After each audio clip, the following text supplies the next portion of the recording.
सभी भक्तजनों को जय श्री कृष्ण। श्री सुखदेव जी कहते हैं, परीक्षित, अब हेमंत ऋतु आई। उसके पहले ही महीने में अर्थात मार्गशीर्ष में नंद बाबा के ब्रज की कुमारियां कात्यायनी देवी की पूजा और व्रत करने लगी। वे केवल हविष्यान ही खाती थी।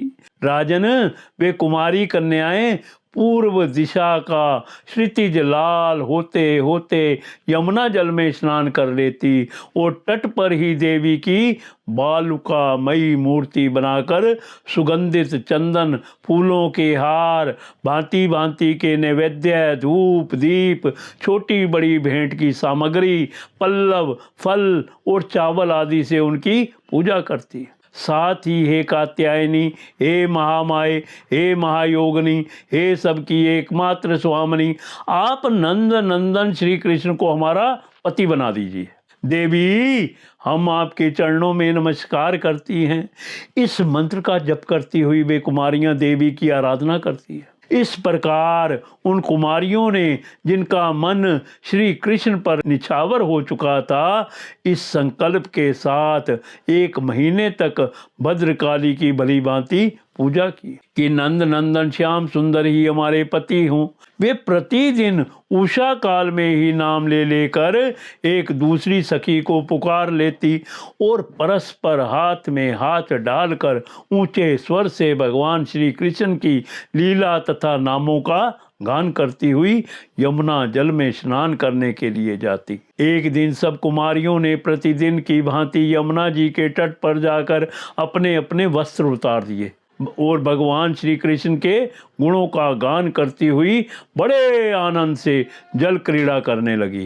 परीक्षित, भगवान श्री कृष्ण सनकादि योगियों और शंकर आदि योगेश्वरों के भी ईश्वर हैं। उनसे गोपियों की अभिलाषा छिपी ना रही। वे उनका अभिप्राय जानकर अपने सखा ग्वाल बालों के साथ उन कुमारियों की साधना सफल करने के लिए यमुना तट पर गए। उन्होंने अकेले ही उन गोपियों के सारे वस्त्र उठा लिए और बड़ी फुर्ती से वे कदम्ब के वृक्ष पर चढ़ गए। साथी ग्वाल बार ठठा ठठा कर हंसने लगे और स्वयं श्री कृष्ण भी हंसते हुए गोपियों से हंसी की बात कहने लगे। अरे कुमारियों, तुम यहाँ आकर इच्छा हो तो अपने अपने वस्त्र ले जाओ। मैं तुम लोगों से सच सच कहता हूँ, हंसी बिल्कुल नहीं करता। तुम लोग व्रत करते करते दुबली हो गई हो। ये मेरे सखा ग्वाल बाल जानते हैं कि मैंने कभी कोई झूठी बात नहीं कही है।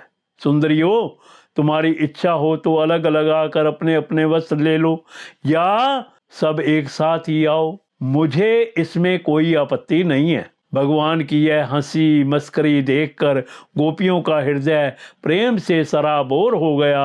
वे तनिक सकुचाकर एक दूसरी की ओर देखने और मुस्कुराने लगी।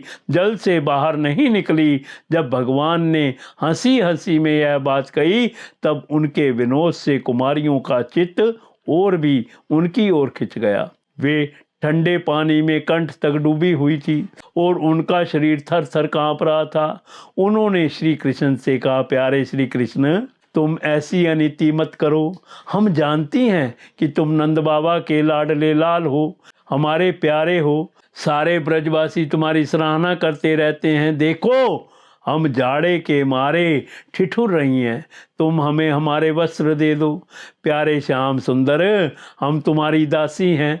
तुम जो कुछ कहोगे उसे हम करने को तैयार हैं। तुम तो धर्म का मर्म भली भांति जानते हो। हमें कष्ट मत दो, हमारे वस्त्र हमें दे दो, नहीं तो हम जाकर नंद बाबा से कह देंगी।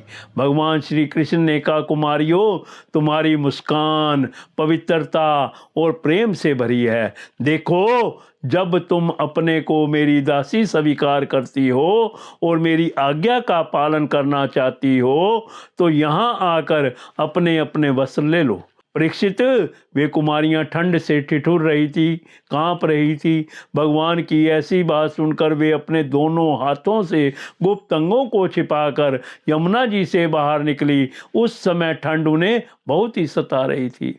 उनके इस शुद्ध भाव से भगवान बहुत ही प्रसन्न हुए। उनको अपने पास आई देखकर उन्होंने गोपियों के वस्त्र अपने कंधे पर रख लिए और बड़ी प्रसन्नता से मुस्कुराते हुए बोले।